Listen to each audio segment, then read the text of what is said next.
Time for KQ2 on the Move, sponsored by the St. Joseph Convention and Visitors Bureau.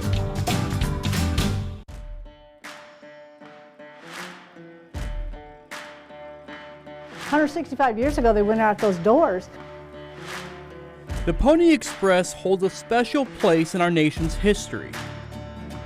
And this weekend, museum officials celebrating the 165th anniversary of the first Pony Express ride. The military came and said, we just want to thank you, because had you not carried that information in those pockets from Washington, D.C. to the forts and back in a timely fashion, everything would have been different in history. To get ready for the celebration, I took a trip down to the museum to check in with Executive Director Cindy Daffron. Back then in 1860, it was called the Latest by the Pony.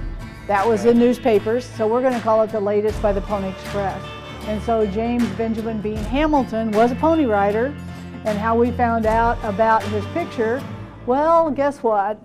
This picture is in South Carolina. Carol Almanza knew Suzanne Lear and said, I think you did this guy at Voices of the Past. I think he's a pony rider buried in Mount Mora. And she goes, well, yes, he is. So they call to South Carolina. First person up is a Charles Paddock. Once he does his research, he finds out Paddock is in his family. So there were family photos left from this time period of the 1860s and before. Is a picture of this guy in the attic. What is the other golden piece of it? Is we find out that Sloan Young of Savannah, Missouri, and Ullman Racetrack, which I don't know where it's at yet, he was asked to come out and try out the speed of his horse, and somehow veered like so, and he fell off, broke his neck, and we know that that was a life cut way too short. And new displays is one part of the weekend-long celebration.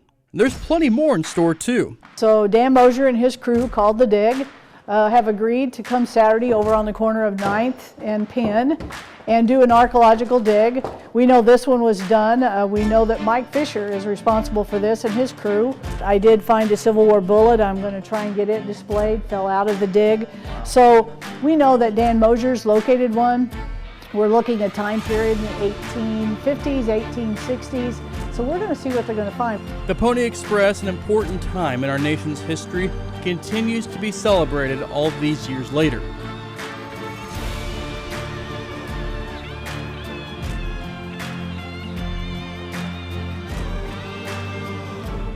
Time for KQ2 on the Move, sponsored by the St. Joseph Convention and Visitors Bureau.